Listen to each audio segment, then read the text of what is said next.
Hey, tonight we're diving into the real Wild West. Not the Hollywood version with its heroic cowboys and dramatic showdowns, but the gritty, dangerous reality where survival was never guaranteed. You might think you're tough enough to handle it, but trust me, there's a reason they called it wild. If you're enjoying these stories, I'd really appreciate a quick like or even a subscribe. It helps more than you know. I'm always curious where you all are listening from, so drop a comment with your location and what time it is there. Love seeing our little global community connect through these stories. Now, dim the lights, maybe turn on a fan for that soft background hum, and let's ease into tonight's journey together. We're going to explore why you might not survive even a single day in the untamed American frontier. Congratulations, you've just woken up in the American Wild West of the 1870s. The good news, you're about to experience a legendary chapter of history firsthand. The bad news, your chances of survival just dropped dramatically.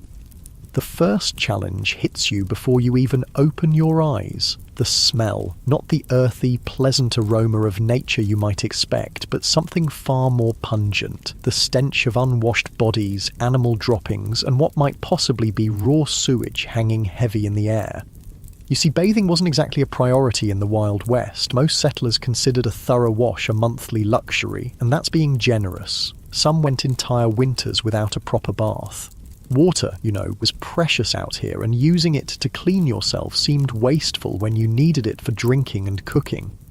As you drag yourself from your bed, which is likely just a straw-filled mattress crawling with bedbugs, you realise how every muscle in your body aches. Life in the 1870s frontier involved constant physical labour from dawn until dusk. There were no weekends off, no vacations, and certainly no ergonomic considerations. Whether you were a farmer, miner, or ranch hand, your body was your primary tool, used until it broke down.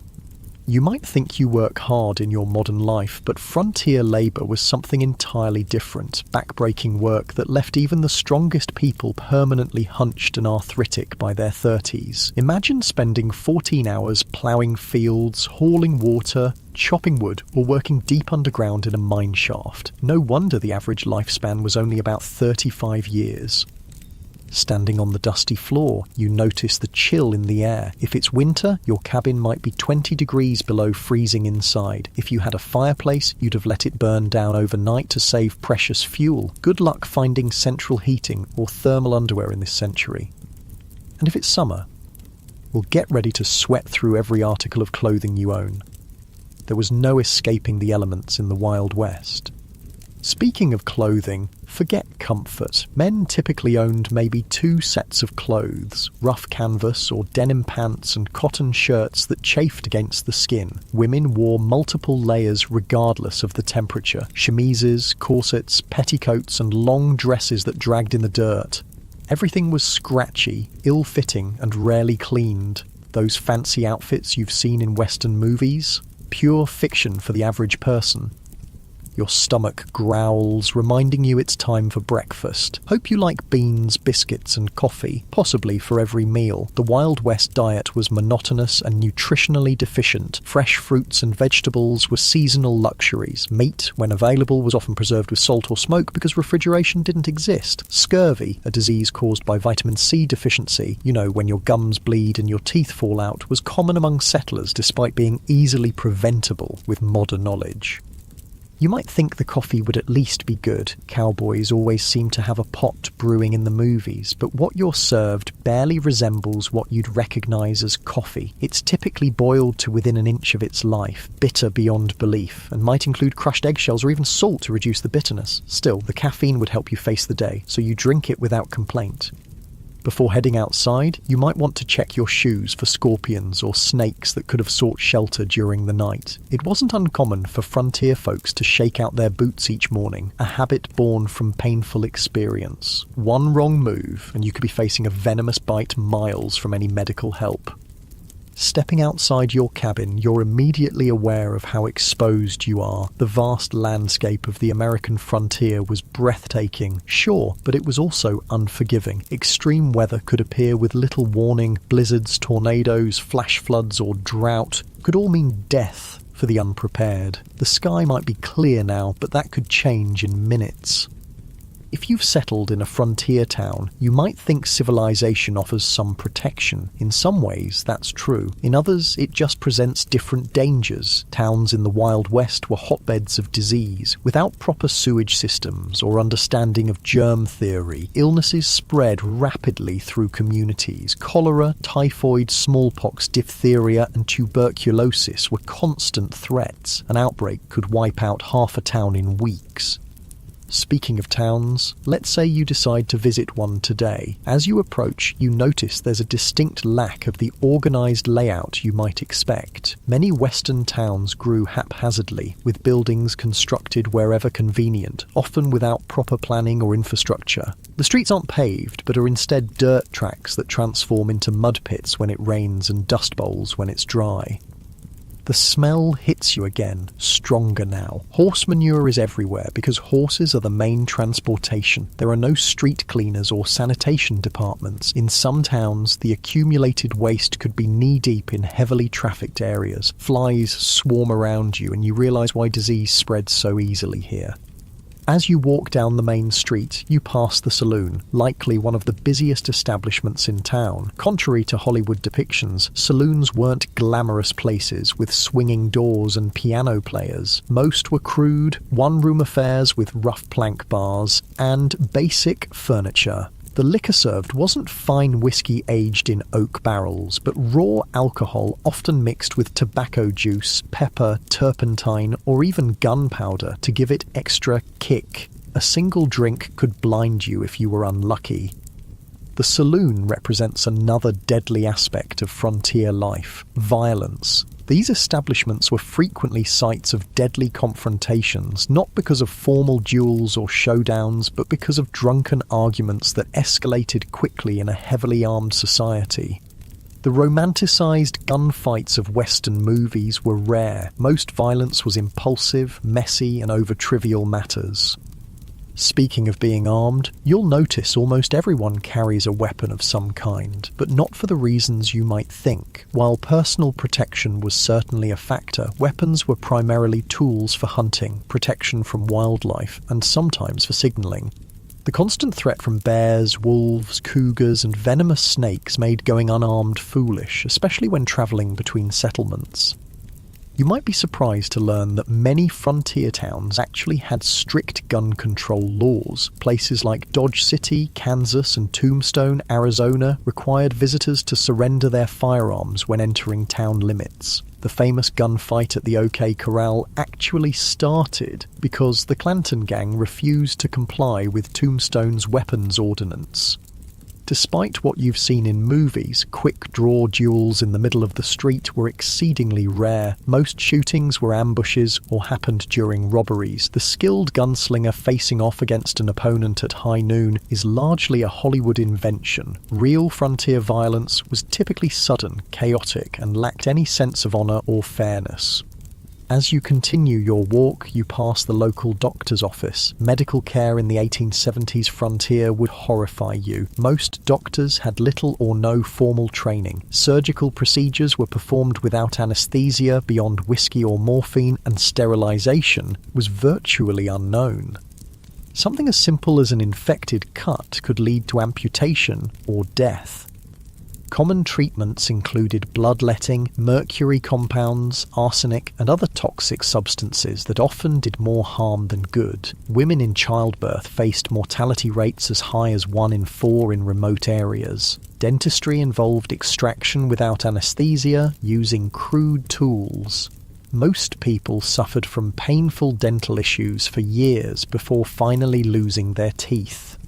If you were injured or fell ill on the frontier, your survival often depended more on luck than medical intervention. Even minor injuries could become life-threatening due to infection. Broken bones might never heal properly, leaving frontier folk with chronic pain and disability.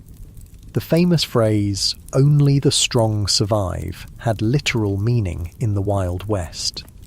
Your stomach growls again, and you realise it's time for lunch. You head to the local restaurant, which is likely just an extension of someone's home where meals are served for a fee. The food isn't any more varied than your breakfast. Meat is tough and often spoiled, despite heavy smoking or salting. Vegetables, if available, are overcooked to mush. Food safety standards don't exist, so dysentery and food poisoning are common occurrences.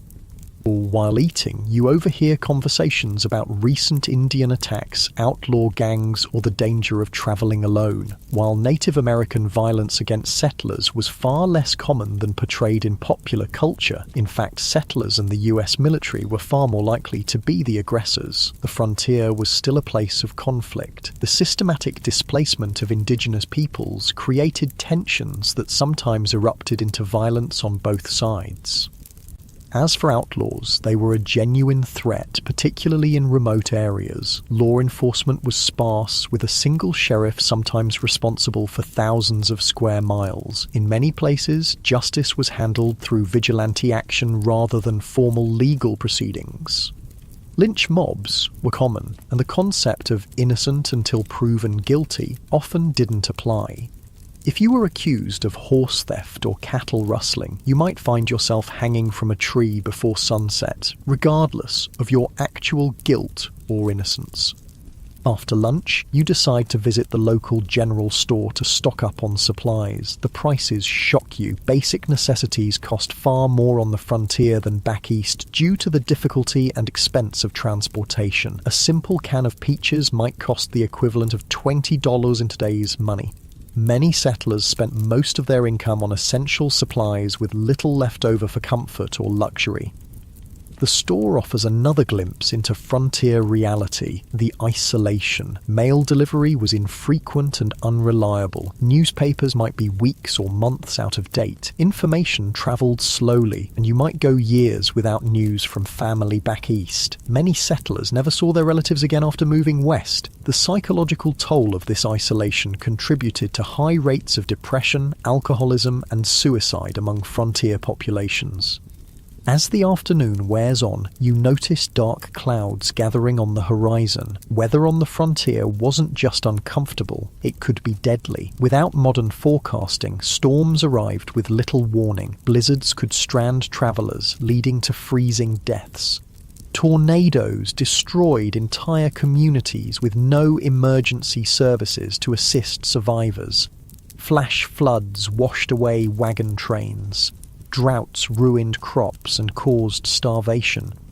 If you were lucky enough to have a proper home, it provided minimal protection. Most frontier dwellings were hastily constructed from whatever materials were available. Sod houses on the plains, log cabins in forested regions, or simple wooden structures in towns. None were particularly effective against extreme weather. Winter temperatures inside could drop below freezing. Summer heat was often unbearable, especially in attics or upper floors where many people slept. As the storm approaches, you decide to head back to your cabin before it hits. On the way, you pass a group of men heading to work at the local mine. Mining was one of the deadliest professions on the frontier. Underground cave-ins, toxic gas exposure, explosions from improperly handled blasting powder, and machinery accidents claimed countless lives. Miners also suffered from long-term health issues like black lung from coal dust or mercury poisoning from gold processing. Even if you avoided mining, few frontier occupations were safe. Farming involved dangerous equipment with no safety features. Ranching meant working with unpredictable animals weighing hundreds of pounds. Logging had one of the highest fatality rates of any profession. Whatever you did to make a living, your risk of serious injury or death was exponentially higher than in the modern world. You make it back to your cabin just as the rain begins to fall. The roof leaks in several places, and you place buckets to catch the water. This is a good opportunity to refill your drinking water, as clean water was scarce and precious. Many frontier settlers drank from the same sources used for washing and watering livestock, leading to waterborne illnesses that could quickly turn fatal. As you sit in your leaky cabin listening to the rain, you reflect on how different reality is from the romanticized version of the Wild West. There were no heroes or villains, just people struggling to survive in incredibly harsh conditions. The fact that anyone made it through is testament to human resilience and determination. Night falls early as you have no electricity. Candles and oil lamps provide minimal illumination, and you're careful with them. Fire was a constant danger in frontier homes. A single spark could mean losing everything, with no fire department to call for help. Many towns burn to the ground at least once in their history. You prepare for bed, exhausted from just one day in the Wild West. Your muscles ache, your stomach is unsettled from the unfamiliar food, and your mind is overwhelmed by the constant vigilance required to stay alive. As you drift off to sleep, you wonder if you'll make it through tomorrow, or if you'll become just another statistic in the dangerous story of the American frontier. The wind howls outside your cabin, a haunting reminder of how small and vulnerable humans are against the vastness of the untamed wilderness. Tomorrow, if you're lucky enough to see it, will bring all these challenges again, along with new ones you haven't yet imagined.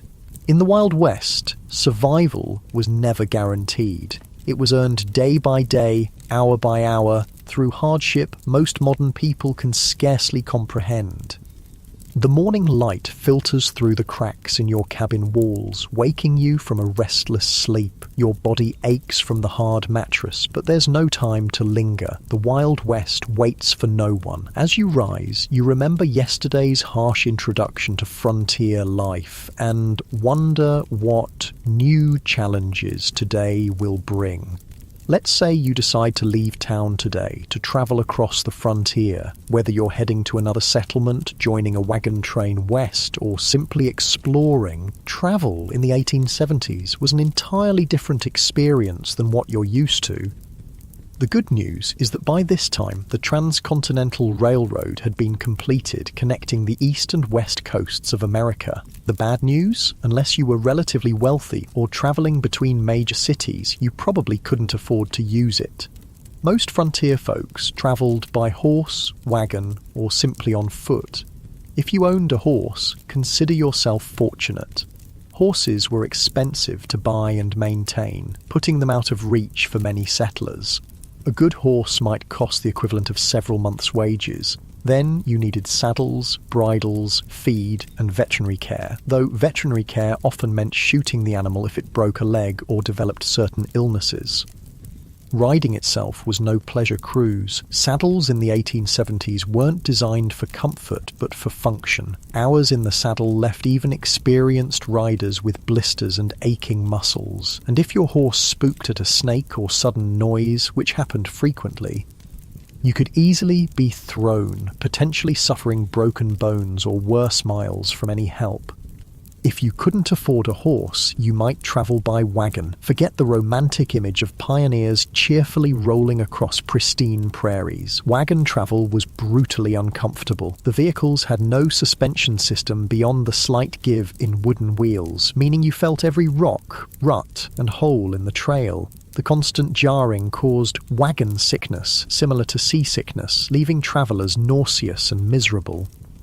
Roads, if they existed at all, were typically just dirt tracks carved by previous travellers. After rain, they became muddy quagmires where wagons could sink axle deep. During dry periods, the dust was so thick you could barely breathe or see. Wagons frequently broke down, with wheels cracking or axles snapping miles from the nearest settlement. Let's say you've decided to journey all the way to California or Oregon. You've joined a wagon train heading west on the famous Oregon Trail. This 2,000-mile journey was one of the most perilous undertakings of the 19th century. Of the approximately 400,000 people who attempted it between the 1840s and 1860s, an estimated 1 in 10 didn't survive.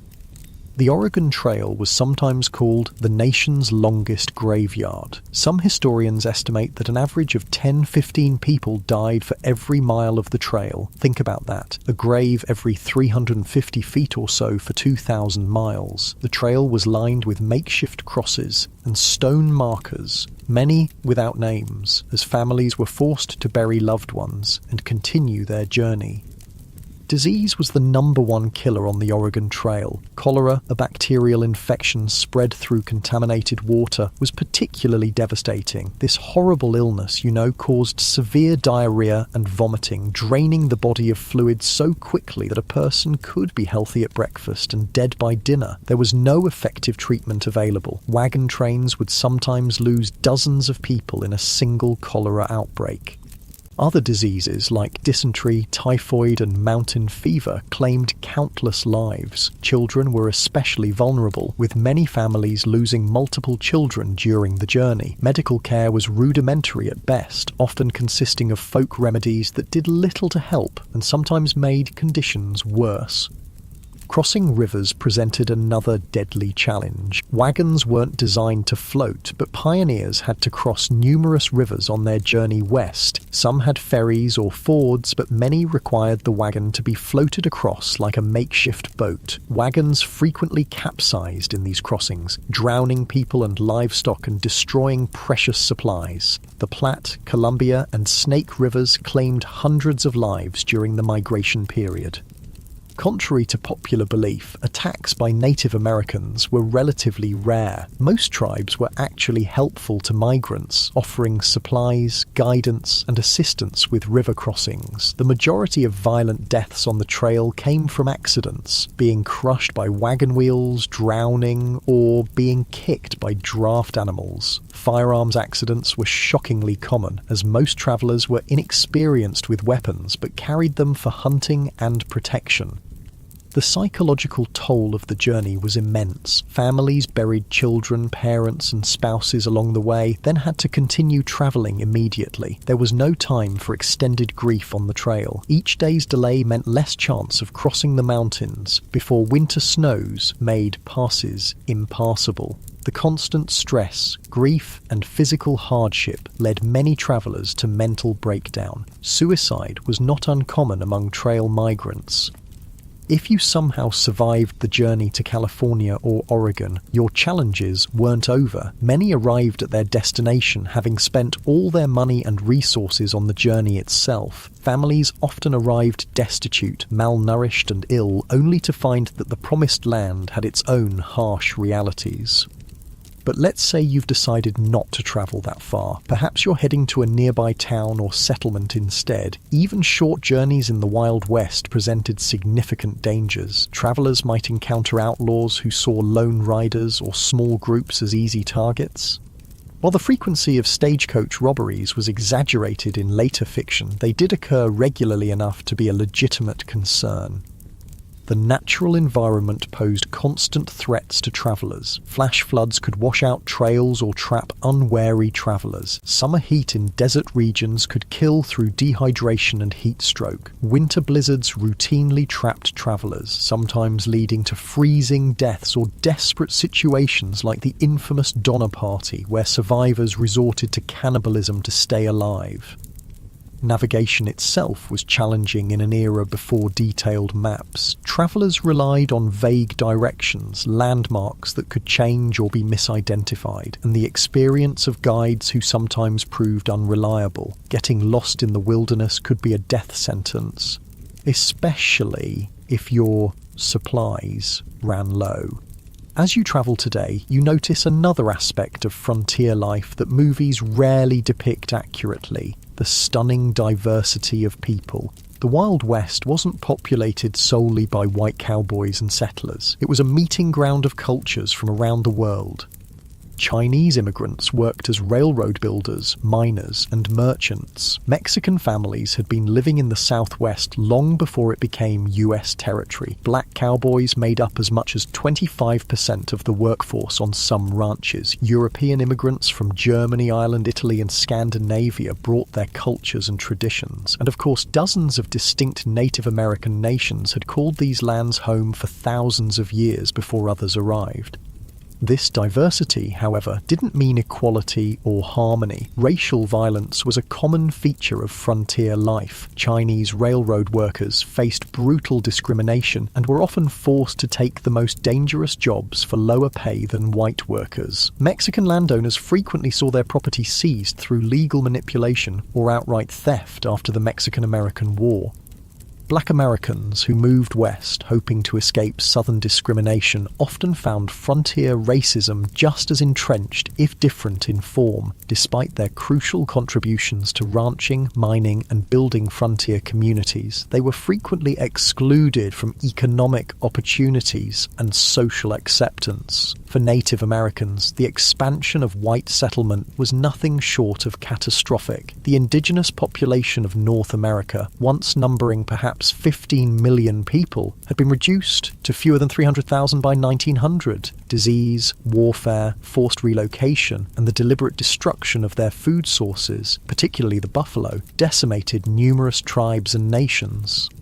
US government policies systematically pushed Native Americans from their traditional lands onto reservations, often in areas with poor soil and few resources. Treaties were regularly broken when valuable resources were discovered on reservation lands. Native children were taken from their families and placed in boarding schools designed to erase their cultural identity, operating under the philosophy of "kill the Indian, save the man."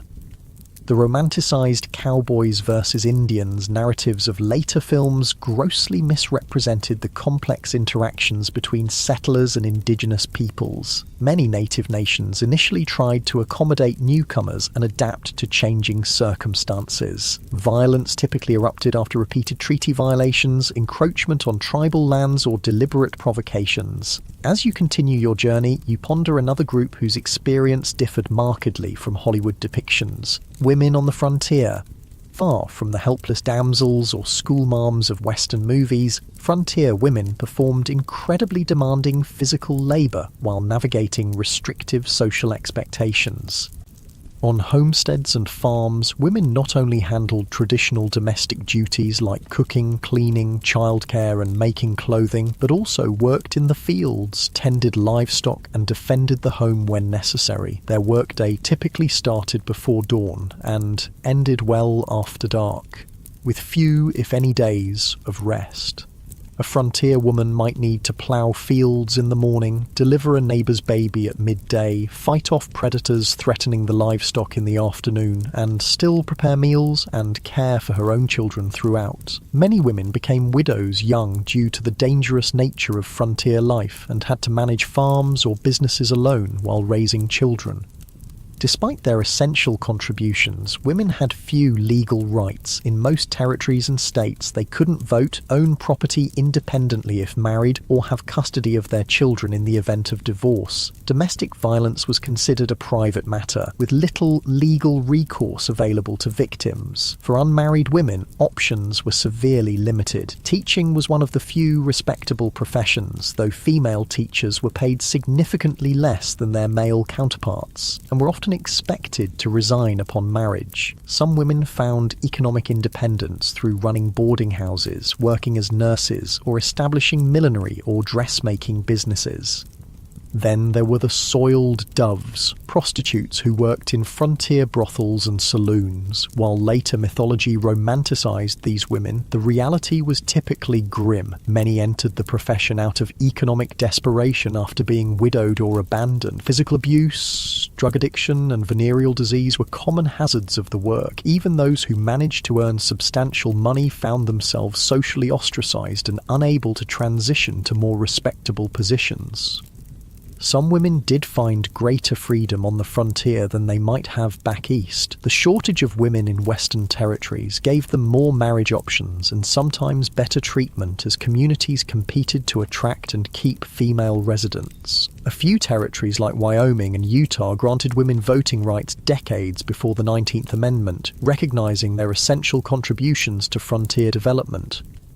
As the day wears on and you continue travelling, you might wonder about law enforcement in this supposedly lawless land. The reality was complex and varied widely by location. Major cities and towns typically had some form of organised law enforcement, but vast rural areas had minimal, if any, official protection. County sheriffs were elected officials responsible for maintaining order across sometimes enormous territories. A single sheriff might be the only law enforcement for thousands of square miles, making regular patrols impossible. They relied heavily on deputizing ordinary citizens during emergencies, creating posses to pursue criminals or respond to violence.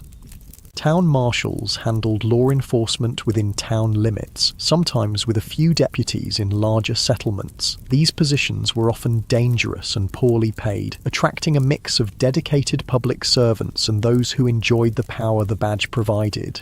Some famous lawmen, like Wyatt Earp, moved between legitimate law enforcement and more questionable enterprises throughout their careers.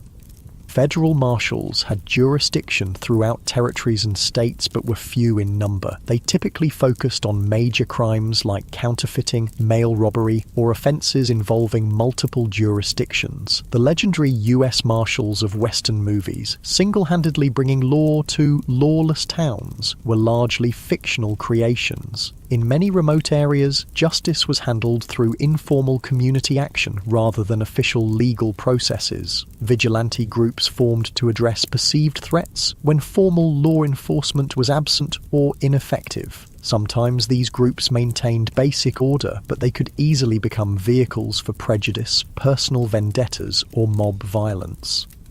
The iconic image of the quick-draw gunfight was largely a later invention. Most frontier violence was mundane, impulsive, and often alcohol-fueled. Bar fights that escalated to fatal levels, domestic violence, and disputes over land or livestock were far more common than dramatic shootouts on dusty streets. Criminal punishment was harsh by modern standards. Hanging was the standard penalty for murder, rape, and sometimes theft, particularly of horses or cattle. Prisons existed, but were primitive facilities with high mortality rates from disease, violence, and poor conditions. Many communities preferred immediate execution to the expense of long-term imprisonment.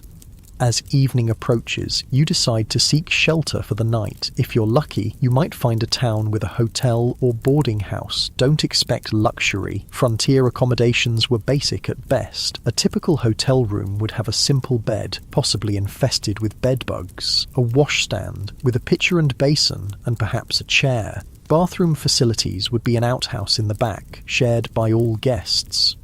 Privacy was minimal, with thin walls allowing you to hear your neighbours' every movement and conversation. In busier establishments, you might even share a bed with a stranger, a common practice to maximise capacity during busy periods. The sheets might not have been changed for previous guests, and lighting would be limited to candles or oil lamps.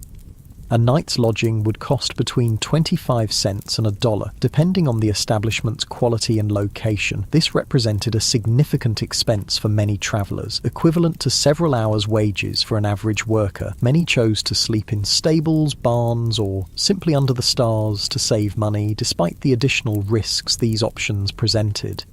If you were travelling through more remote areas, you'd likely camp for the night. This meant building a fire, assuming you could find enough fuel, preparing a meal from your limited supplies, and sleeping on the ground with minimal protection from the elements or wildlife. Indigenous peoples, experienced travellers, and military scouts had sophisticated techniques for safe camping, but the average settler often made dangerous mistakes.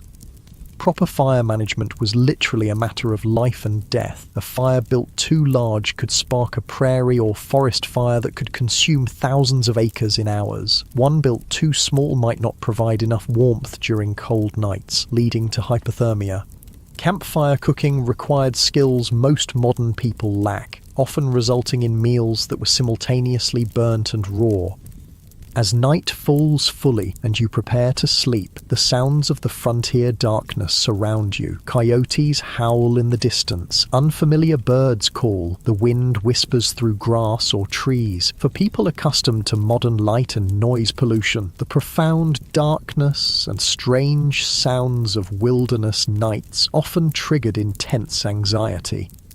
Many travellers slept poorly on the frontier, not just because of physical discomfort, but from fear of the unknown dangers that might lurk in the darkness. Native attacks, though rare, often occurred at dawn when sleepers were at their most vulnerable. Predators like wolves, bears, and mountain lions might investigate camps looking for food. Venomous snakes and scorpions sought warm places to rest, sometimes including a sleeper's bedroll.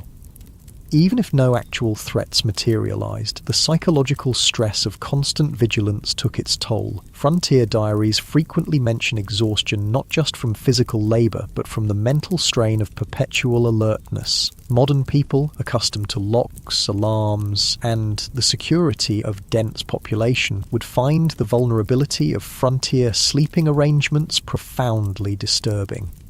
As you drift towards sleep, you reflect on the day's journey. Travel in the Wild West bears almost no resemblance to its sanitized, romanticized portrayal in later entertainment. It was grueling, dangerous, and uncomfortable beyond what most modern people could endure. The skills required from from navigation without maps to making emergency repairs to handling firearms safely took years to develop, and mistakes were often fatal. The darkness deepens and the sounds of night creatures grow louder. Tomorrow will bring new challenges if you survive the night. Perhaps you'll reach your destination, or perhaps you'll become just another unmarked grave along the trail. One more statistic in the perilous story of westward expansion. The Wild West forgave no weakness and offered no second chances. Every day survived was a victory against overwhelming odds. The new day dawns on the frontier, and you've somehow survived the night, a victory in itself in the Wild West. As you rub the sleep from your eyes and stretch your aching muscles, you contemplate what direction your frontier experience might take today. Perhaps you'll try your luck in one of the booming mining towns where fortunes are supposedly made overnight.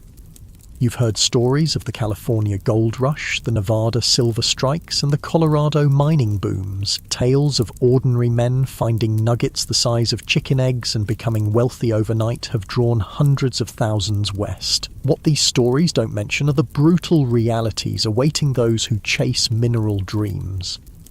Let's say you decide to try your hand at mining. What would that actually entail? First, you'd need to stake a claim, which means finding unclaimed land with potential mineral deposits, increasingly difficult by the 1870s, as the easiest and richest areas were claimed years earlier. If you were lucky enough to find a promising spot, you'd need to register your claim at the nearest government office and pay the required fees, which could be substantial. Then the real work would begin, and it was some of the most physically demanding labour imaginable. For placer mining, searching for loose gold in streams, you'd spend hours bent over in ice-cold mountain water, sifting through sediment with a pan or sluice box. Your hands would crack and bleed from constant exposure to water and rough materials. Your back would ache from the hunched position, and after all that effort, you'd be lucky to find a few tiny flakes of gold worth pennies. If you ventured into hard rock mining, digging for veins of ore in the mountains, the dangers multiplied exponentially. Tunneling into unstable rock without modern safety equipment or engineering knowledge led to frequent cave-ins that crushed miners where they stood. Poorly ventilated shafts filled with toxic gases like carbon monoxide, odorless but deadly, suffocating miners who had no warning of the danger. Blasting with black powder or dynamite to break through rock was incredibly hazardous. Miners frequently lost fingers, hands, eyes, or lives when charges detonated prematurely or thrown rock fragments became deadly projectiles. The thunderous noise and constant percussion of blasting left many with permanent hearing loss. Even if you avoided immediate catastrophes, the long-term health effects were devastating. Miners constantly inhaled fine rock dust, leading to silicosis, a painful lung disease that slowly suffocated its victims. Mercury used in gold processing caused neurological damage, tremors, and mental deterioration. Those working in copper or lead mines absorbed toxic metals that accumulated in their bodies, causing chronic illness and early death. The mining industry of the 1870s had virtually no safety regulations or oversight. Mine owners prioritized profit over worker welfare, and injuries were considered an expected part of the job. Medical care for injured miners was minimal and often ineffective. A serious injury typically meant the end of a miner's career and livelihood, with no disability support or workers' compensation available. For all these risks and hardships, what was the likely reward? Despite the mythology of the lucky prospector, the vast majority of miners barely earned subsistence wages. By the 1870s, most worked for large mining companies rather than independently, earning $2 to $3 for a grueling 10 to 12-hour day. Studies suggest that storekeepers, saloon owners, and prostitutes consistently made more money than the miners whose dreams sustained frontier mining towns. Speaking of mining towns, they were notoriously rough places. Imagine a community composed primarily of young, single men engaged in dangerous work with few women, families, or civilizing institutions. Alcohol consumption was astronomical. The average mining camp resident consumed several times more alcohol than the typical American today. Violence was commonplace, with fights, stabbings, and shootings occurring regularly. Sanitation in mining camps was typically abysmal. With minimal planning or infrastructure, human waste and garbage accumulated in streets and waterways. Typhoid, cholera, and dysentery spread rapidly in these conditions. During warm months, the stench could be overwhelming and swarms of flies spread disease from waste to food. If you managed to find valuable ore, you faced the challenge of converting it to cash. Banking in the Wild West was primitive and often predatory. Many mining towns had no banks at all, forcing miners to carry gold dust or ore, making them targets for theft. Some saloons and general stores offered to buy gold, but frequently at rates far below actual value, taking advantage of miners' limited options.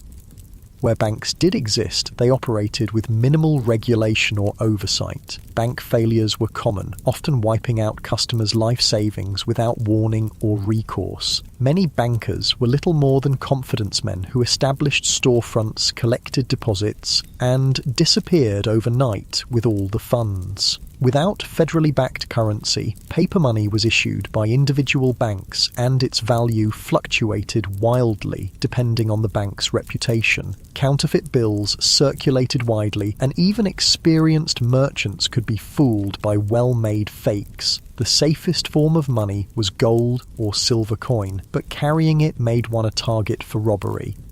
Perhaps, after considering the dangers and disappointments of mining, you decide to try your hand at ranching instead. The cattle industry was booming in the 1870s, with demand for beef in eastern cities creating opportunities on the frontier. Surely this would be a healthier, more profitable venture. Ranching did indeed avoid some of the worst health hazards of mining, but it introduced its own unique dangers and hardships. Starting a ranch required significant capital. Land, livestock, equipment and buildings all represented major investments. Many aspiring ranchers went deeply into debt purchasing these necessities, betting their future on favourable weather and market conditions.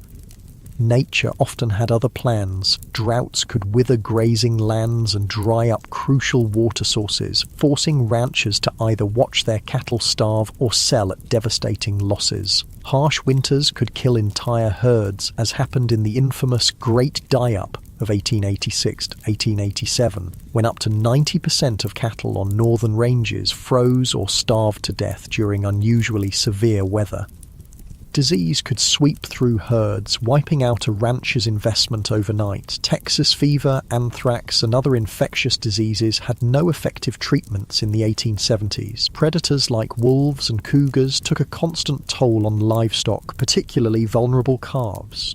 Poisonous plants, quicksand, and injuries further reduced herds. The iconic cattle drives, moving herds hundreds of miles to railroad shipping points, were not romantic adventures, but grueling, dangerous undertakings. Cowboys, not the glamorous figures of later films, but typically young, poorly paid labourers, worked 20-hour days during drives, catching brief naps in the saddle as they moved thousands of animals across difficult terrain. These drives faced constant threats. River crossings could turn deadly in minutes if animals panicked, creating deadly pile-ups that drowned cattle and cowboys alike. Stampedes, which could be triggered by something as simple as a lightning strike or a snapping twig, turned thousands of 1,500-pound animals into an unstoppable destructive force. Cowboys caught in stampedes were often trampled to death. The cowboys' life was far from the freedom portrayed in Western mythology. They typically earned about $30 per month for exhausting, dangerous work. Most were very young men, often teenagers, from poor backgrounds with few other options. A significant percentage were black, Mexican, or mixed-race individuals facing discrimination that limited their opportunities elsewhere. Their diet on the trail consisted mainly of beans, salt pork, and biscuits, with minimal fresh food. Medical care was limited to whatever the trail cook might know about folk remedies. Injuries, common in such dangerous work, often went untreated until they became life-threatening. Many cowboys died young from injuries, exposure, or violence. Perhaps ranching doesn't appeal after all. What about farming? Surely growing food, the most fundamental of human activities, would offer a more stable and less dangerous way of life on the frontier. The Homestead Act of 1862 had opened vast areas of the West to settlement, offering 160 acres free to anyone who would live on and improve the land for 5 years. This seemed like an incredible opportunity, a chance for people with little money to become landowners and build independent livelihoods. The reality proved far more challenging than the promise. First, 160 acres might sound substantial, but in the arid regions that comprised much of the available land, it was often insufficient to support a family. Traditional eastern farming methods failed in these environments, where rainfall was a fraction of what pioneers were accustomed to. Many settlers had no knowledge of dry farming techniques needed for success in these regions. Starting a frontier farm required tremendous physical labour. The first task was building shelter, typically a sod house on the treeless plains, constructed by cutting and stacking dense prairie turf. These soddies were dark, damp dwellings that leaked when it rained, harboured insects and snakes, and crumbled without constant maintenance. Then came the back-breaking work of breaking the land for planting. Prairie sod, held together by dense grass roots that had developed over centuries, was extraordinarily difficult to plough with the equipment available to most settlers. It could take a year or more just to prepare a few acres for planting. The work was so physically demanding that it permanently damaged many farmers' bodies. Once crops were planted, farmers faced threats from every direction. Drought could wither plants before harvest. Torrential rains could wash away seedlings or flood fields. Early frost could kill crops just before harvest. Grasshoppers descended in biblical swarms, consuming everything green in their path and sometimes even eating the handles of tools left in fields. Disease affected frontier farmers as it did everyone else, but with particularly devastating consequences. With no hired help and little community support, a family's illness during crucial planting or harvesting periods could mean the difference between survival and starvation. Women often continued working the fields while heavily pregnant, or just days after giving birth, risking their health because the work simply couldn't wait. Farm accidents were common and often fatal. Homemade tools broke and caused injuries. Animals panicked and trampled their handlers. Even successful harvests could turn deadly. Numerous farmers died when they fell into grain storage bins and suffocated in the loose grain, or when poorly constructed storage buildings collapsed under the weight of their contents. The isolation of frontier farms took a heavy psychological toll. Neighbours might be miles away, visited only occasionally. Women in particular suffered from this isolation, some going months without speaking to anyone outside their immediate family. Depression, anxiety, and what was then called prairie madness affected many settlers, sometimes leading to abandonment of homesteads or suicide. For those who persevered through these challenges and actually produced crops, economic obstacles remained. Transportation to markets was difficult and expensive. Without refrigeration, perishable products had to be sold quickly or preserved. Large agricultural corporations and railroad companies used their influence to keep crop prices low and transportation costs high, squeezing independent farmers from both directions. By the 1870s, another option was emerging on the frontier, working for wages in the growing towns and industries. Perhaps this offered a safer, more stable path than the high-risk ventures of mining, ranching, or farming. Wage labour did avoid some of the worst physical dangers and financial risks of independent enterprises, but introduced its own hardships. Industrial safety standards were virtually non-existent. Workers in frontier factories, mills, and workshops suffered horrific injuries from unguarded machinery. Construction workers built increasingly tall structures without harnesses or safety equipment, leading to frequent fatal falls. Railroad work was particularly dangerous. Track layers worked with minimal equipment under brutal conditions, suffering high rates of injury and death from accidents, heat stroke, and exhaustion. Chinese workers, who built much of the transcontinental railroad, were often assigned the most dangerous tasks, such as handling unstable explosives to blast through mountain passes. Working hours were long by modern standards, typically 10-12 hours per day, 6 days per week. Pay was low, with most workers barely earning subsistence wages. Child labour was common, with children as young as 8 or 9 working alongside adults in many industries, often suffering higher injury rates due to their size and inexperience. Workers had essentially no legal protections. Employers could fire people without cause, reduce wages arbitrarily, or withhold pay entirely. Those who complained or attempted to organise for better conditions faced blacklisting, being marked as troublemakers who no other employer in the region would hire. Company towns, settlements where a single employer owned all housing and businesses, were common in mining and lumber regions. Workers in these communities paid inflated prices at company stores, lived in company housing, and sometimes were paid in scrip, company currency, rather than legal tender. This created a form of debt bondage where workers could never save enough to escape the system. Whether you mined, ranched, farmed, or worked for wages, frontier life shaped your experiences in ways modern people would find disorienting. Perhaps most striking was the relationship with time, not the carefully measured minutes and hours of our digital age, but a more fluid reality, governed by daylight, seasons, and natural rhythms. Without electric lighting, most people woke at dawn and slept shortly after sunset, their active hours expanding and contracting with the seasons. Work wasn't measured in 8-hour shifts, but by tasks that needed completion: fields ploughed, cattle moved, ore extracted. During harvest or roundup, people might work from first light until well after dark for weeks without a break. During winter, many rural workers had periods of relative inactivity when fields lay dormant or cattle needed minimal tending.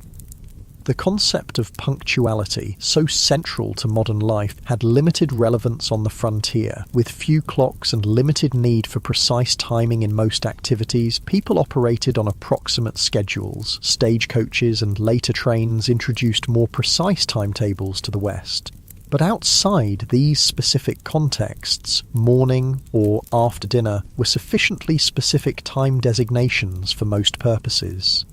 Entertainment and leisure looked nothing like their modern counterparts. After exhausting workdays, most frontier folks had little energy for complex activities. Conversation around the fire, storytelling, or simple card games were common evening pastimes. Music was popular when instruments and skilled players were available, with fiddles, harmonicas, and guitars providing accompaniment for social dances.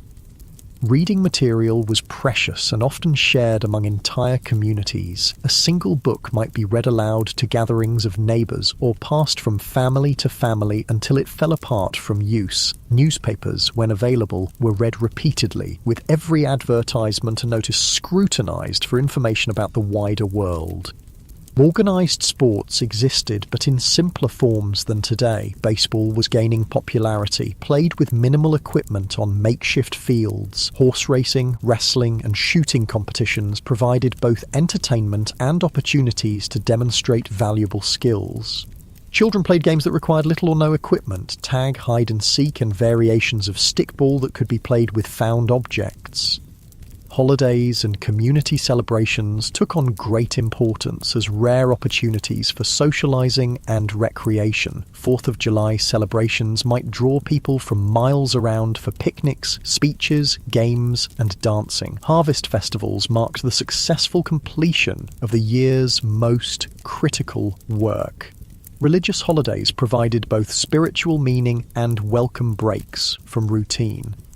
As the day draws to a close, you find yourself reflecting on the relentless challenges of frontier life. Every aspect required harder work, involved greater risk, and offered fewer comforts than its modern equivalent. The people who survived and sometimes thrived in these conditions possessed qualities that modern society rarely demands: extraordinary physical endurance, practical skills applicable to countless emergencies, and psychological resilience in the face of constant hardship and loss. The darkness gathers once more, and with it comes a silence profound enough to hear your own heartbeat. No car engines, no air conditioners, no electronic hums, just the whisper of wind, the chorus of insects, and the occasional call of night birds. This profound quiet, so alien to modern ears, was the soundtrack of frontier nights, sometimes comforting, sometimes unsettling in its emptiness. As you drift towards sleep, you wonder if you would have had what it took to survive here, not just for a day or a week, but for years and decades. The people who shaped the American West, for better and worse, were not the idealized heroes of later fiction, but complex individuals facing extraordinary challenges with the limited resources and knowledge of their time. Their story, stripped of romanticism, is one of human endurance against conditions that would break many of us today. The cool night air settles around you like a blanket, and the stars emerge in a display of brilliance impossible to see in our light-polluted modern world. This at least is one pure beauty the people of the frontier experienced that few today can fully appreciate. The majestic sweep of the Milky Way across a truly dark sky, connecting them to the same cosmic panorama their ancestors had watched for countless generations. Morning arrives again in the Wild West, and with it comes hunger, a constant companion on the frontier. Food in the 1870s, West bore little resemblance to the varied, convenient diet you're accustomed to in the modern world. Let's explore what keeping yourself fed would actually entail in this harsh environment. The good news is that game was still relatively plentiful in many areas. Deer, elk, rabbit, and various birds could supplement your diet if you had the skills to hunt them. The bad news? Hunting required ammunition, which was expensive and might be needed for protection. It also demanded time away from other essential work, making it a luxury many settlers couldn't afford during busy seasons.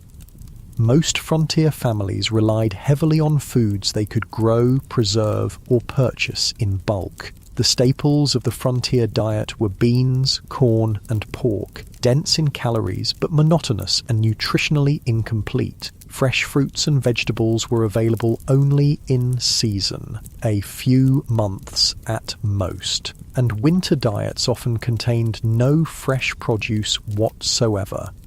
This lack of dietary variety led to widespread nutritional deficiencies. Scurvy, caused by vitamin C deficiency, was common during winter and early spring when no fresh produce was available. The symptoms, bleeding gums, loosening teeth, joint pain, and eventually death, were well known but difficult to prevent with available resources. Other deficiency diseases affected growth in children and caused various chronic health problems in adults. Food preservation was a constant challenge and critical survival skill. Without refrigeration, meat needed to be consumed quickly or preserved through smoking, salting, or drying. These methods deterred bacterial growth but drastically changed flavors and textures while reducing nutritional value. The heavy salt content of preserved foods contributed to high blood pressure and other health issues. Women spent enormous amounts of time preserving food when it was abundant for use during scarce periods. Vegetables were pickled in vinegar or fermented. Fruits were dried or preserved with sugar if available. Root vegetables might be stored in root cellars, underground spaces that maintained cool temperatures. These preservation efforts were not optional activities, but essential survival work that could determine whether a family would eat during winter. Food storage presented its own problems. Properly prepared preserved foods could last months or even years, but improper techniques led to spoilage and potentially deadly food poisoning. Additionally, stored food attracted pests. Rats, mice, and insects consumed portions of most stored food supplies, and their droppings contaminated what remained. Most frontier families simply accepted a certain amount of insect parts and rodent droppings in their flour, beans, and other staples as unavoidable. Cooking itself was far more labour-intensive than modern people can easily comprehend. Meals were prepared over open hearths or wood-burning stoves that required constant attention and fuel. In wood-scarce prairie regions, women and children might spend hours gathering buffalo chips, dried manure, or twisted grass to burn as cooking fuel. Water had to be hauled from wells or streams, often hundreds of pounds per day for cooking, cleaning, and drinking. Even with these efforts, meals lacked the variety and flavour profiles modern people expect. Spices were expensive luxuries, used sparingly, if at all. Sugar and coffee were treasured items, often hoarded for special occasions. Fresh milk was available only if a family kept a cow, and for only part of the year when the cow was producing. Most frontier children grew up with simple, repetitive diets that would horrify modern nutritionists. Interestingly, despite these limitations, obesity was rare on the frontier. The combination of limited food supplies, minimal sugar consumption, and constant physical labour kept most people lean. However, this leanness wasn't necessarily healthy. Many frontier folk suffered from malnutrition even when they had sufficient calories to sustain their work. Beyond basic survival needs like food, frontier life presented unique challenges for families raising children. If you had been born in the Wild West, rather than just visiting it, your childhood would have been dramatically different from modern experiences. Childhood itself was conceived differently in the 19th century. Children as young as 6 or 7 were expected to contribute meaningful work to family survival, not as educational chores, but as essential economic contributions. Young children minded livestock, gathered eggs, picked vegetables, watched younger siblings, and helped with countless other tasks that freed adults for heavier work. By age 10 or 12, most frontier children worked alongside adults at nearly adult capacity. Boys followed fathers into fields, barns, or workshops, learning skills through direct participation rather than formal instruction. Girls worked with mothers, learning the complex domestic skills necessary for frontier homemaking. Not simple housekeeping, but the production of essential goods like clothing, preserved food, candles, and soap. This early adulthood extended to other areas of life. Children were not sheltered from the harsh realities around them. They witnessed births, deaths, slaughtering of animals, and the sometimes violent conflicts of frontier communities. They were expected to understand and adapt to these realities, rather than being protected from them. Education, as modern people understand it, was limited and inconsistent on the frontier. In established towns, schools might operate for a few months each year, typically during winter when agricultural work was minimal. One teacher, often barely educated themselves, might be responsible for students ranging from 5 to 17 years old, all studying in a single room. Physical conditions in these schools were challenging. Buildings were poorly insulated, leading to freezing conditions in winter and stifling heat in warmer months. Supplies were minimal, perhaps a few shared textbooks, slates for writing that had to be constantly erased and reused, and minimal paper that was treated as a precious resource. Corporal punishment was the standard disciplinary approach, with whippings or beatings administered for infractions as minor as whispering or failing to memorize assigned material. In more remote areas, formal schooling might not exist at all. Some families conducted home education using whatever books were available, but many frontier children received only the most basic literacy and calculation skills, if that. Their education focused instead on practical knowledge, how to predict weather, track animals, prepare soil for planting, treat common injuries, and perform the countless other tasks essential for survival.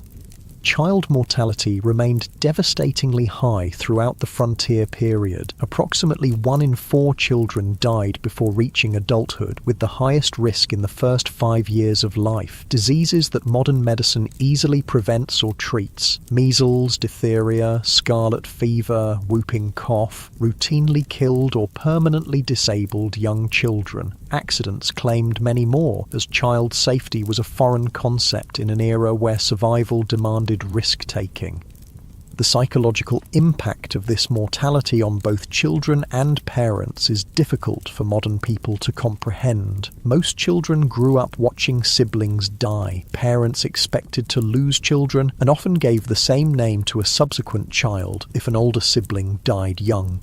A practice that seems strange today, but reflected the different relationship with mortality in an era when death was an everyday presence. Perhaps nothing illustrates the gulf between frontier and modern life more clearly than approaches to health and medicine. If you became ill or injured in the 1870s West, your experience would bear almost no resemblance to modern healthcare. The first difference would be the absence of professional medical care in most situations. Doctors were scarce, with many communities having none at all. Those who did practice on the frontier often had minimal training, perhaps a brief apprenticeship or a few months at a medical college. Their knowledge reflected medical science of the era, which still relied heavily on theories like humoral balance that had more in common with medieval medicine than modern practice. Without access to professional care, most health issues were addressed through home remedies and folk medicine. Every community had people, usually women, known for their healing skills, drawing on traditions brought from various cultures. Some of these treatments, particularly herbal remedies, had genuine medicinal properties, but many were ineffective or actively harmful. Common medical treatments of the era included bloodletting, which weakened already ill patients, purgatives that caused severe diarrhea, supposedly to expel bad humours, and poultices of various substances applied to wounds, some of which introduced infection rather than preventing it. Laudanum, a tincture of opium, was widely used for pain, leading to addiction in many cases. Mercury compounds were prescribed for numerous conditions despite their toxicity. Even when treatments had some validity, impure medications caused problems. Without pharmaceutical regulations or standardization, commercially sold medicines varied wildly in potency and often contained dangerous contaminants. Many patent medicines marketed as cure-alls contained primarily alcohol, providing temporary relief through intoxication rather than addressing underlying conditions. Surgery in frontier conditions was particularly horrific. Without effective anesthesia, beyond alcohol, whiskey or opium, patients endured excruciating pain during procedures. Sterilization was unknown or inconsistently practiced, leading to rampant post-surgical infections. Amputation was the standard treatment for serious limb injuries, performed with saws and knives that might be wiped clean but never properly sterilized. Childbirth represented perhaps the starkest contrast between frontier and modern medical experiences. Women typically gave birth at home, attended by a midwife if one was available, or female relatives if not. Without prenatal care, many complications weren't identified until labour was underway. Breech births, hemorrhage, and other emergencies that modern medicine handles routinely often resulted in the death of mother, child, or both. Maternal mortality rates on the frontier were approximately 1 death per 100 births, more than 100 times higher than in developed countries today. Many women approached each pregnancy knowing it might be their last experience in life. Men's diaries and letters from the period frequently mention the heartbreaking reality of raising children alone after losing wives in childbirth. The combined impact of inadequate nutrition, constant physical strain, minimal preventive care, and primitive treatment options meant that frontier populations experienced health outcomes more similar to developing nations today than to modern America. Life expectancy at birth was under 40 years, with those surviving childhood likely to suffer chronic health problems by their 50s if they lived that long. Beyond these material hardships, frontier life imposed a form of isolation and disconnection that modern people, accustomed to instant global communication, would find almost unbearable. This isolation shaped frontier psychology and culture in profound ways.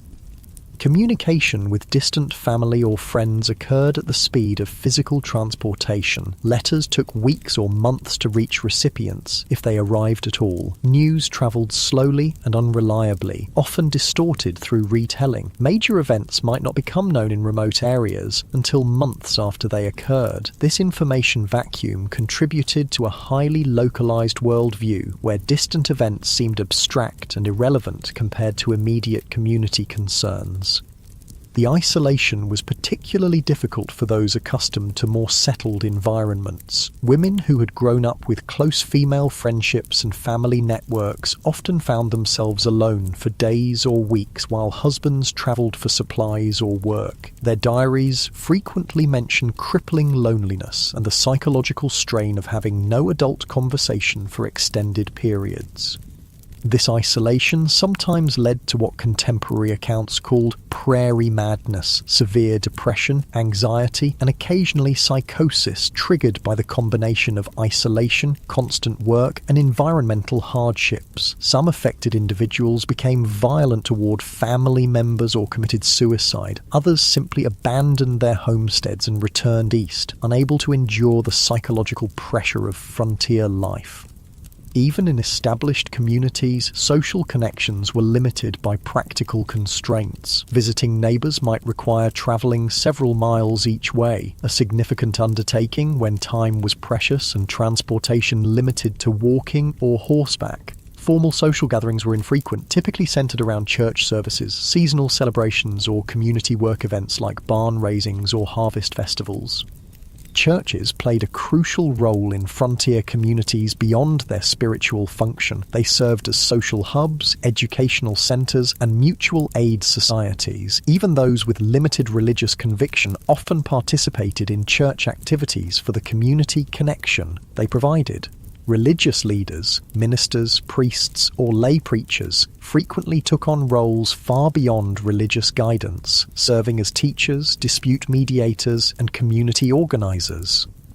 The establishment of community institutions marked important milestones in frontier development. Building a school, church, or meeting hall represented a commitment to permanent settlement rather than temporary exploitation. These institutions helped transform mining camps or trading posts into towns with collective identities and shared futures. The creation of local governments, rudimentary as they often were, similarly marked transitions from frontier chaos to established community.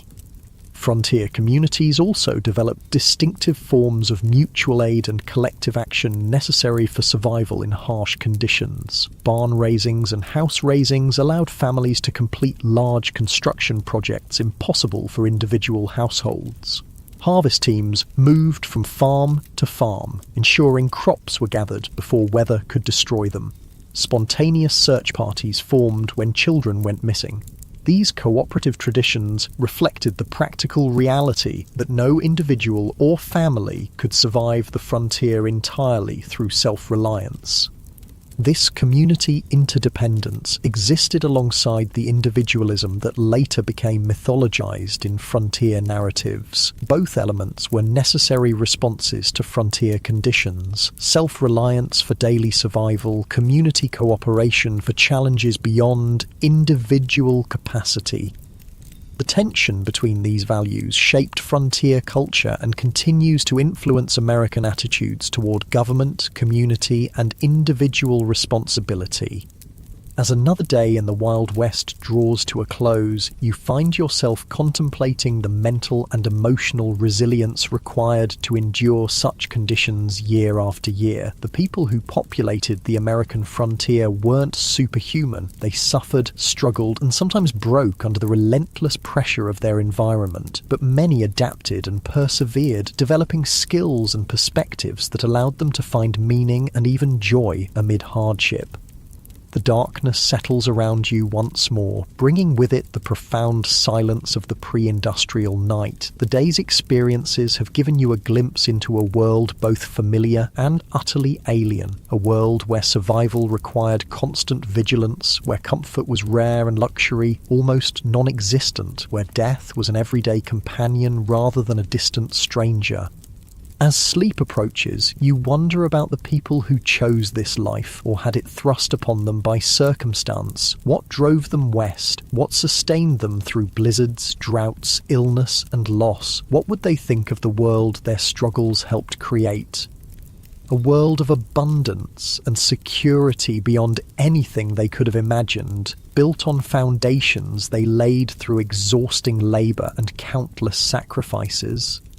The questions follow you into dreams filled with endless prairies, towering mountains, and the faces of those who tamed the Wild West, not through romantic gunfights, but through the quiet heroism of daily persistence against overwhelming odds. Their story, stripped of Hollywood glamour and frontier mythology, stands as a testament to human adaptability and the extraordinary courage of ordinary people facing extraordinary challenges. Dawn breaks on what will be your final day in the Wild West. As the golden light spills across the landscape, you take a moment to appreciate the raw beauty that drew so many westward despite the dangers and hardships. The frontier was a place of stunning natural grandeur. Vast prairies rippling like oceans, mountains scraping the sky, canyons plunging into the earth's depths. This beauty, at least, wasn't a Hollywood invention. But even this relationship with the natural world differed profoundly from modern environmental perspectives. The frontier mentality viewed nature primarily as a resource to be conquered and exploited rather than preserved or protected. Timber was cut without consideration for regeneration. Game was hunted to the edge of extinction in many regions. Streams were diverted, polluted, or destroyed for mining operations with no thought for downstream consequences. The near extinction of the American bison, buffalo, stands as perhaps the starkest example of this exploitative approach. In the 1700s, an estimated 30-60 million bison roamed North America. By 1884, fewer than 1,000 remained. This devastation wasn't simply the result of hunting for food or hides, though that played a part. It was also deliberate policy, encouraged by the US government as a way to deprive Plains Indian tribes of their primary resource, forcing them onto reservations. General Philip Sheridan, a key military leader in the Plains Indian Wars, reportedly stated, "Let them kill, skin, and sell until the buffalo is exterminated. It is the only way to bring lasting peace and allow civilization to advance." Whether or not he actually spoke these exact words, they accurately reflect government policy of the era. The destruction of the buffalo herds was environmental warfare designed to break indigenous resistance by eliminating their way of life.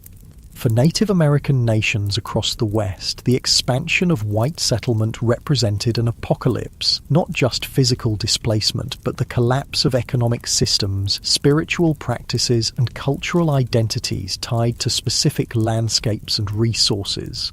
While early interactions sometimes involved trade and cooperation, by the 1870s most indigenous groups faced stark choices: confinement on reservations, continued resistance against overwhelming odds, or cultural assimilation. The reservation system itself represented a form of cultural genocide. Native children were forcibly removed from families and sent to boarding schools designed to kill the Indian and save the man, as Captain Richard H. Pratt, founder of the Carlisle Indian Industrial School, infamously stated. These children had their hair cut short, were forbidden from speaking their languages, practicing their religions, or maintaining their cultural identities. The intergenerational trauma from these policies continues to affect Native communities today.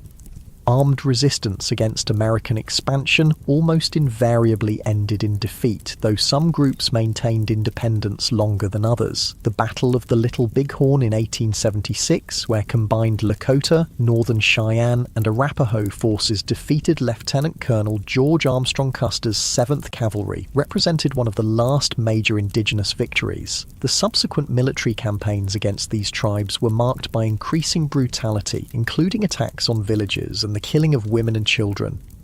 The tragedy of this cultural collision was heightened by the fact that many native nations had sophisticated agricultural systems, complex governance structures, and rich cultural traditions that could have offered valuable knowledge to European settlers. The different approaches to land use and ownership created fundamental misunderstandings. Many native groups couldn't conceive of owning land any more than one could own the air or stars, making treaty negotiations over territory fundamentally problematic from the start. These cultural conflicts extended beyond native white relations. The West was extraordinarily diverse, with communities from around the world bringing different languages, religions, customs, and approaches to frontier life. This diversity was both a strength, introducing varied skills and perspectives, and a source of tension in communities struggling with scarce resources and limited infrastructure. Chinese immigrants, who played crucial roles in building the Transcontinental Railroad and developing mining operations, faced particularly severe discrimination. The Chinese Exclusion Act of 1882, the first major American law restricting immigration based on nationality, grew from anti-Chinese sentiment that had festered for decades in Western territories. Chinese miners were frequently driven from productive claims through violence or unjust application of foreign miners' taxes. Chinese communities in frontier towns often faced riots and mass expulsions when economic conditions deteriorated. Mexican Americans, many of whom had become US citizens through territorial acquisition rather than immigration, similarly faced discrimination and displacement. Despite treaty guarantees protecting property rights following the Mexican-American War, many Mexican landowners saw their holdings taken through legal manipulation, intimidation, or outright fraud. Spanish-derived water rights systems that had functioned effectively for generations were replaced with English common law approaches less suited to arid environments. Even European immigrants found that national and religious identities continued to matter on the frontier. Irish Catholics, German Lutherans, Scandinavian Protestants, Eastern European Jews, each group tended to establish distinct communities and maintained cultural practices from their homelands. These communities provided mutual support, but sometimes became targets for nativist sentiment when economic or social tensions arose. African Americans who moved west after the Civil War hoped to find freedom from Southern oppression, but often encountered different forms of discrimination. Black cowboys, who made up approximately 25% of the workforce on some cattle operations, rarely received recognition in contemporary accounts or later mythology. Black homesteaders established communities in several Western territories, but frequently faced organized resistance from white neighbors and discriminatory application of homestead laws. The collision of these diverse groups, each with their own values, practices, and expectations, created frontier communities far more complex and conflict-ridden than later romantic depictions would suggest. The melting pot metaphor popularized in later American mythology obscured both the persistent cultural distinctiveness of various groups and the power imbalances that determined whose cultures would be preserved and whose would be suppressed. As the day progresses, you find yourself in a frontier town undergoing rapid transformation, a transition happening across the West during the 1870s and 1880s. The initial phase of settlement, characterized by individual prospectors, independent farmers, and small-scale enterprises, was giving way to more organized corporate development of Western resources. The arrival of railroads catalyzed this transition. The Transcontinental Railroad, completed in 1869, dramatically reduced travel time between east and west from months to days. Subsequent branch lines penetrated previously isolated regions, connecting them to national markets and supply chains. This transportation revolution allowed large-scale extraction of Western resources for Eastern factories and enabled mass-produced Eastern goods to flood Western markets. These economic connections accelerated the integration of Western regions into national systems, but often disadvantaged small producers. Independent miners couldn't compete with large mining corporations that brought industrial methods and capital investment. Family farms struggled against agricultural enterprises operating on vast acreage. Small ranchers found themselves squeezed by cattle companies with investor backing and political connections. Corporate interests increasingly dominated political as well as economic structures. Railroad companies, mining conglomerates, timber interests, and large landholders exercised enormous influence over territorial and early state governments. Water rights, mineral claims, grazing access, and timber concessions were allocated through processes that typically favoured those with financial and political power rather than small operators or community interests. This transition from frontier to integrated region wasn't simply economic but cultural. The rough-edged mining camp or cattle town gradually acquired institutions that signalled permanence and connection to wider society. Banks, schools, churches, newspapers, theatres and fraternal organisations. Streets were surveyed and sometimes paved. Wooden structures were replaced with brick and stone buildings. Local governments enacted ordinances regulating behaviour that had previously gone ungoverned. For many who had been attracted to the frontier precisely because of its freedom from Eastern constraints, these changes represented unwelcome domestication of the wild spaces they had sought. Some continually moved westward ahead of advancing civilization, seeking new frontiers. Others struggled to adapt to increasing regulation, competition, and social expectations. The mythological end of the frontier, declared in the 1890 census, represented real psychological and cultural challenges for those whose identities were tied to frontier conditions. Part of this transformation involved the taming, or at least management, of frontier violence. The iconic gunfighters and outlaws who would later dominate Western mythology operated in a specific historical window when formal law enforcement was establishing itself against pre-existing systems of personal and community violence. By the 1880s and 1890s, professional police forces and court systems had replaced vigilante justice in most established communities, though remote areas still saw occasional eruptions of frontier-style conflict resolution. The legendary figures who captured public imagination, Wild Bill Hickok, Wyatt Earp, Billy the Kid, Jesse James, operated in this transitional period, often moving back and forth between legal and illegal activities as circumstances changed. Their later mythologization obscured the complex, often morally ambiguous reality of their lives. Hickok, far from the perfect marksman of legend, shot bystanders in at least 2 gunfights. Earp worked variously as a lawman, gambler, brothel keeper and vigilante across his career. The Robin Hood image attached to Jesse James ignored his Confederate guerrilla background and the innocent victims of his robberies. As evening approaches on your final day in the Wild West, you find yourself contemplating the gap between frontier reality and the mythology that would later emerge from it. Why did Americans, and eventually the world, become so fascinated with a romanticized version of this brutal period? What needs did these myths serve, and what truths did they obscure? Part of the answer lies in timing. The most intense period of frontier mythology making occurred precisely as the actual frontier was disappearing. The Wild West shows of Buffalo Bill Cody began in the 1880s, featuring staged reenactments of Indian battles and stagecoach robberies for Eastern audiences, even as railroads, telegraph lines, and formal governance were integrating Western regions into mainstream American society. These performances weren't meant as accurate historical recreations, but as entertainment that resonated with Eastern ideas about the West.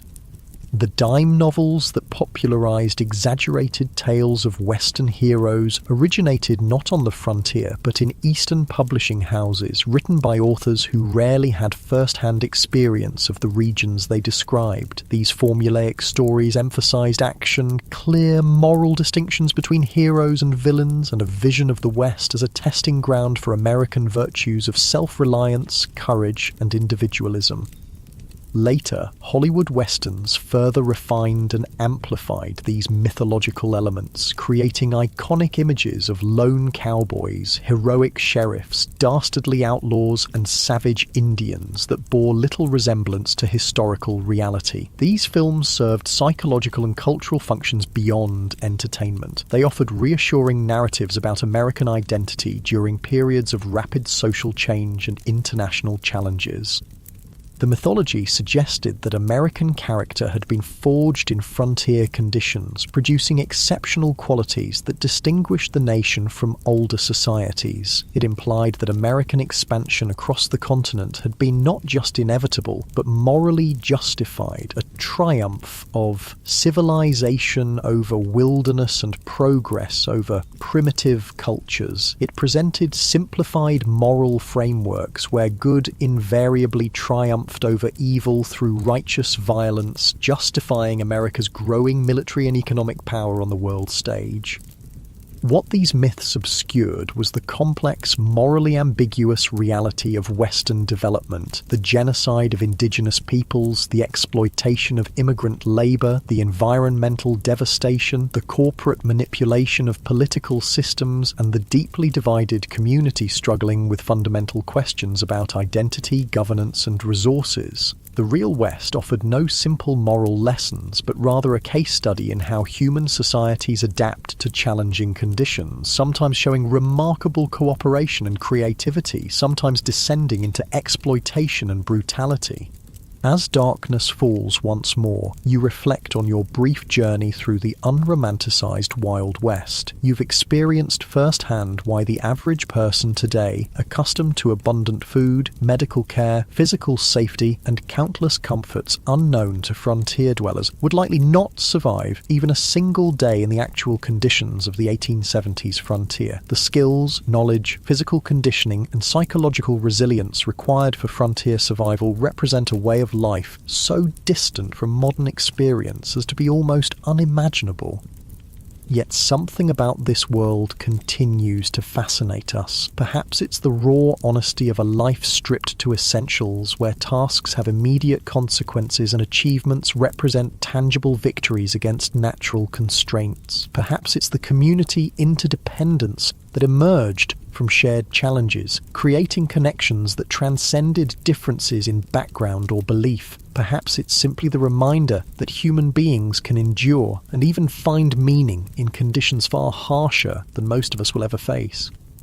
The legacy of the American frontier extends beyond mythology into the actual structures and systems that shape modern American life. Property laws, water rights frameworks, federal-state relationships, approaches to natural resources, and countless other aspects of American governance emerged from frontier-era compromises and conflicts. The diversity of Western communities, despite efforts at forced assimilation, contributed to the multicultural reality of modern America. Even the continuing tensions between individual rights and collective welfare, local control and national standards, exploitation and conservation have roots in frontier-era debates. For indigenous peoples, the frontier era represents not a glorious chapter in national expansion, but the devastation of ancient lifeways and the beginning of a long struggle for cultural survival and sovereignty that continues today. Their perspective reminds us that the simple triumphalist narrative of Western settlement ignores the complex civilizations that already existed and the incalculable knowledge lost through their disruption. The most accurate understanding of the frontier requires holding multiple perspectives simultaneously, acknowledging both the courage of those who built new communities in challenging conditions and the devastation experienced by those displaced by this expansion. As you drift towards sleep on your final night in the Wild West, the sounds of this earlier America surround you, the whisper of wind through prairie grass, the distant howl of coyotes, perhaps the faint piano notes from a saloon down the street. These sensory experiences at least connected all who lived through this era, regardless of background or circumstance. The vast skies, extreme weather, imposing landscapes, and profound silences shaped everyone who encountered them, creating a shared relationship with the environment even amid cultural conflicts.